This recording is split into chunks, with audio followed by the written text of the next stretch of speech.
Bonjour, Yassine Leïla, l'ICG de Tanger, l'Université Abdel Malek Saadi. Avant de commencer, nous pensons à nos chers frères palestiniens et je prie l'ensemble des chercheurs participants à cette conférence de partager massivement tout contenu numérique, que ce soit les vidéos, les posts, les images, les articles pour soutenir la cause palestinienne, qu'Allah soit avec eux. Je reviens à ma présentation. Avant tout d'abord de présenter le travail, un remerciement pour le comité d'organisation, pour sa veille, pour ses efforts à réussir cet événement et mes profonds respects pour mon directeur de thèse que je veux remercier vivement pour son soutien inconditionnel. Merci monsieur. En fait, ma présentation elle est sur le digital learning dans l'université marocaine et son rôle pour la réinvention du modèle pédagogique universitaire. En fait, pour ma présentation, je vais traiter trois points essentiels. Tout d'abord, une mise en contexte,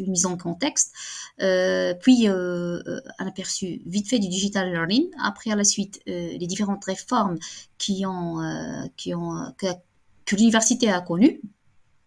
Après, la cause à effet du digital learning, agilité organisationnelle, réinvention du modèle pédagogique. Qu'est-ce qu'il faut faire pour réussir ce digital learning au niveau de l'université? Simple. Pour moi, la crise du Covid m'a impressionné dans le sens qu'il a mis en ampleur, il a mis en valeur, il a montré le rôle crucial des technologies, que ce soit dans la vie personnelle ou professionnelle, le relationnel, le télétravail, le e-learning, les téléphones portables, les vidéos, tout ça, c'est la technologie qui a pu assurer la continuité de la vie en totalité. Donc c'est pour ça que le learning lui aussi doit changer et donc on doit adopter d'autres formes de learning. Donc, pour moi, ce qu'il faut, pour la définition de digital learning, il est clair. Une définition que j'ai adoptée, c'est une pratique pédagogique qui se sert efficacement de la technologie pour objectif d'apprentissage. Que ça soit distanciel ou présentiel, le plus important, c'est l'usage de la technologie dans un objectif d'apprentissage. On distingue plusieurs formes, le blended learning, adaptive learning, individual learning. Donc, il y a plusieurs formes qu'on peut trouver les définitions sur le web. Pour nous, pour l'université marocaine, il a connu beaucoup de réformes. Depuis le programme d'urgence 2013 jusqu'à la loi 51-17, il y avait plusieurs réformes. Et à chaque fois, ces réformes étaient accompagnées par plusieurs initiatives, c'est-à-dire le programme ESUP, le programme Nafida, Injaz, Lawhati, Marwan. Il y a plusieurs initiatives. Et le plus important pour nous, ce qu'on propose dans cette communication, c'est ce schéma. Donc, il faut un bilan de l'existant, tout d'abord. Si on veut réinventer le modèle pédagogique, il faut un bilan de l'existant. Il faut un schéma directeur numérique. Si je veux que le numérique soit omniprésent dans l'université marocaine, il faut qu'il soit une orientation stratégique. Il faut qu'il soit dans le projet de l'université, c'est-à-dire le top management, il doit être intégré, il doit croire, il doit avoir cette conviction que la technologie, il le faut à l'université.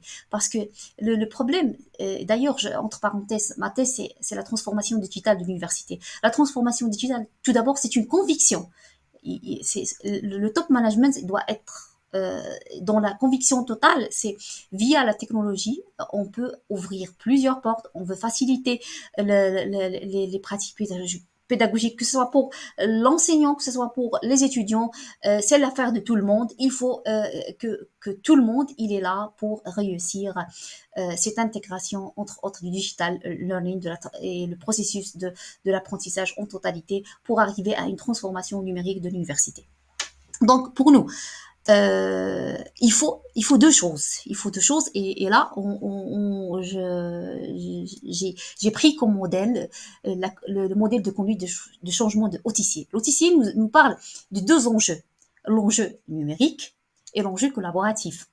Tout d'abord, l'enjeu collaboratif, c'est-à-dire, comme vous le voyez, c'est le schéma réseau. Il faut travailler en réseau. Il faut que l'université soit définie dans son écosystème. Il faut l'université il doit intégrer tout le monde, toutes les parties prenantes doivent être intégrées dans cette affaire digital learning. C'est-à-dire, par exemple, Vous savez très bien, je prends l'exemple d'Orange. Orange fait beaucoup d'accompagnement pour les jeunes en termes de start-up digital et tout. On peut créer des incubateurs digitales au niveau de l'université. On peut créer beaucoup de choses. Si on travaille dans ce sens du réseau, dans cette approche collaborative avec les acteurs du milieu universitaire, avec l'écosystème, on arrivera à cette question de transformation digitale de l'université et entre autres intégrer le digital learning dans les pratiques pédagogiques. C'est pour cette raison, comme vous le voyez dans ce schéma, tous les domaines d'activité stratégique de l'université doivent être définis dans le sens du numérique. C'est-à-dire, je prends un exemple, les ressources humaines. On peut faire une chose très simple pour tout ce qui est information de l'étudiant, on peut la partager facilement pour les attestations de scolarité, pour les modules, pour chaque étudiant, ce qu'il va étudier, ce qu'il va pas étudier. Il y a plusieurs choses qu'on peut faire et qu'on peut économiser le temps, l'argent et être plus efficace, garder l'efficience et l'efficacité de l'université. Il n'est fait que avec une transformation digitale, avec l'intégration de digital learning pour que l'étudiant, d'ailleurs, il y a une communication très fluide avec le professeur, parce qu'il y a un changement de posture. L'enseignant, il est là, il est un accompagnateur. Avec le digital learning, je donne un exemple. Lorsque je suis là, je suis un prof, je suis là et j'assure en même temps le cours magistral d'une manière présentielle et distancielle. S'il y a l'infrastructure pour que j'assure le distanciel, un jour, on n'aura pas beaucoup on n'a pas besoin des grandes amphis pour la capacité, surtout pour les établissements à accès ouvert. C'est un problème. Actuellement, au Maroc, il y a plusieurs universités à accès ouvert que l'étudiant, il est là, mais il n'a pas de chaise. Donc, c'est le digital learning, il peut résoudre ce problème. Donc, il faut foncer dans ce sens.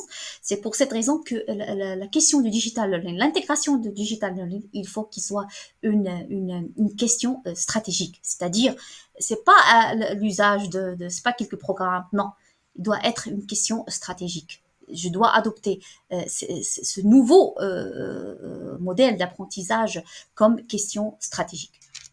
Et je partage avec vous, je suis membre dans une start-up qui s'appelle oustadi.org. Et on a fait une expérience, j'ai déjà partagé avec vous le lien. On a partagé l'expérience avec les professeurs universitaires, avec les étudiants et tout.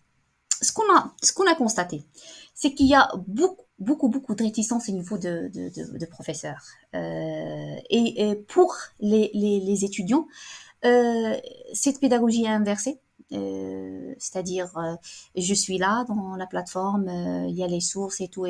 Non, c'est pas mon affaire. Je dois avoir juste le cours que le professeur m'a demandé. Je veux pas autre chose. Donc, il y a deux problèmes dans cette question du digital learning au niveau de cette expérience avec la plateforme de study.org. C'est que l'enseignant, il n'a pas beaucoup de confiance au niveau de la plateforme. Et il y a un autre problème, c'est que pour faire des capsules vidéo, pour faire entre autres, pour faire des ressources pédagogiques numériques, c'est pas évident.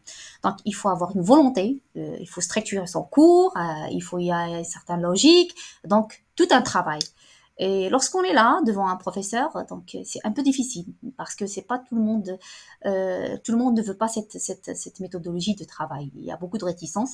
Et pour les étudiants, il y a un autre problème, c'est que l'étudiant ils veulent la chose juste ce que le professeur veut. C'est-à-dire, je donne un exemple. Donc, s'il y a une section que le prof ne veut pas qu'elle soit par exemple dans l'examen. Non, je vais pas acheter des cours que j'ai pas. Donc il y a beaucoup de réticence parce que la pédagogie inversée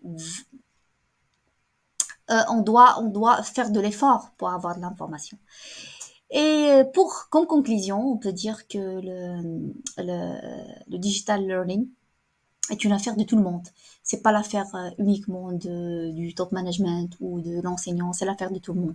Et pour réussir cette question, il faut beaucoup de sensibilisation, que ce soit en termes de professeurs, de l'étudiant, de l'entreprise. C'est pour que l'information soit bien circulée et pour un jour tout en parlant réellement de la réinvention du modèle pédagogique de l'université. Je vous remercie et j'espère que cette présentation était bénéfique et vous avez eu l'image que j'ai conçue pour cette question de digital learning dans l'université marocaine. Je vous remercie et Inch'Allah dans une autre présentation.